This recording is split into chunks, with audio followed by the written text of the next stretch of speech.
तालुक्यातील इंदोरे येथील ग्रामपंचायतीच्या सरपंच रेखा धात्रक व महिलांनी आज शनिवारी दिनांक 27 रोजी दुपारी एकत्र येऊन गावामध्ये होत असलेली अवैध दारू विक्री त्वरित बंद करण्यासाठी दिंडोरी पोलीस ठाण्याचे पोलीस निरीक्षक रघुनाथ शेगर यांना निवेदनाद्वारे केली आहे। निवेदनात इंदोरे येथे मोठ्या प्रमाणात अवैध दारू विक्री होत असल्यानं गावातील अनेक कुटुंबांमध्ये वादविवाद अशांतता निर्माण होते।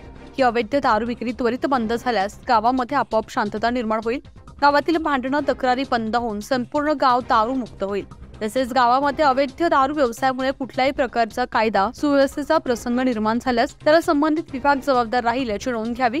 आपल्या स्तरावरून दारूबंदी न झाल्यास गावातील नागरिकांनी कायदा हातात घेतल्यास त्याला आम्ही जबाबदार राहणार नाही अशा आशयाचं निवेदन दिलंय।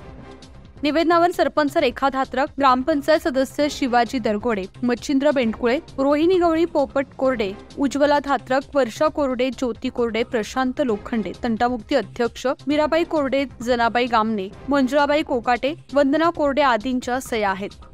2-3 दिवसांपूर्वीच दिंडोरी पोलीस ठाण्याला नव्यानं रुजू झालेले कर्तव्यदक्ष पोलीस निरीक्षक रघुनाथ शेगर याबाबत कोणता निर्णय घेतात, याशिवाय तालुक्यातील अशी बोकाळलेली अवैध दारू विक्री करणाऱ्यांना काय शासन करतं याकडे संपूर्ण तालुक्याचे लक्ष लागलंय। आज आम्ही येथे इंदोरे गावातील महिला सगळ्या दारूबंदीसाठी पोलीस स्टेशन दिंडोरी येथे जमा झालेला आहोत।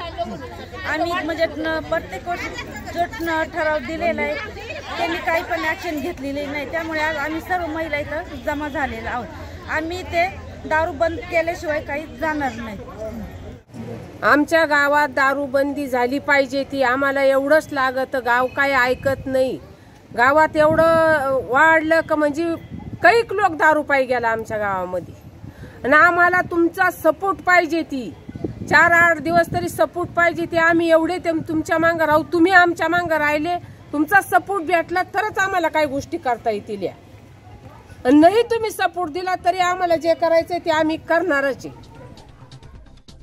न्यूज 15 मराठीसाठी प्रतिनिधी बापू चव्हाण, नाशिक।